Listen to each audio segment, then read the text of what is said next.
Francis Bacon had many occupations, but he is most famous for his work with the scientific methods still in use today.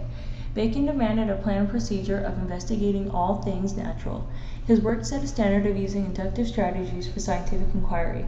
These strategies can be called the Baconian method, or the scientific method. In his magnum opus, Novum Organum, Bacon argued that although philosophy at the time mainly used deductive reasoning to understand and classify nature, the philosopher should instead proceed through inductive reasoning in a path from fact to axiom to physical law. Before beginning this induction, Bacon also believed the inquirer is responsible for freeing his or her mind from subjectivity that could distort the truth. The four main areas of subjectivity were called idols, and they were idols of the tribe, which are common to the general population, idols of the den, which are unique to the inquirer, idols of the marketplace, which come from mistakes in the usage of language, and idols of the theater, which are the result of an abuse of authority.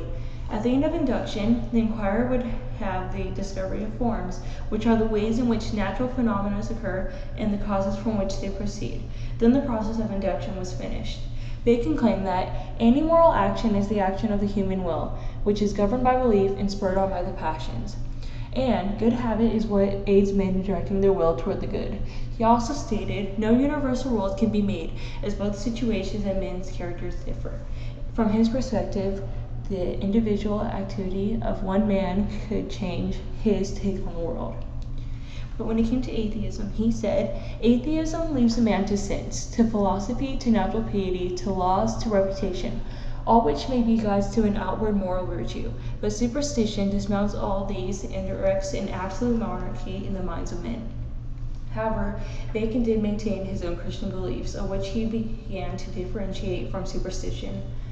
Bacon's three goals were to uncover truth and to serve his country and to serve his church, and he was a strong advocate for state involvement in scientific inquiry.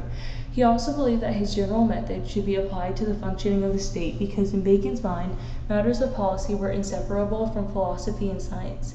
In order to make his future civil history more productive and to achieve more progress, he felt that methods of the past and experiences of the present should be examined together in order to determine the best ways by which to go about civil discourse. Bacon was very dedicated to his beliefs, but his dedication probably led to his death, since it is believed that he died as a result of one of his experiments, from which he contracted pneumonia while studying the effects of freezing on the preservation of meat.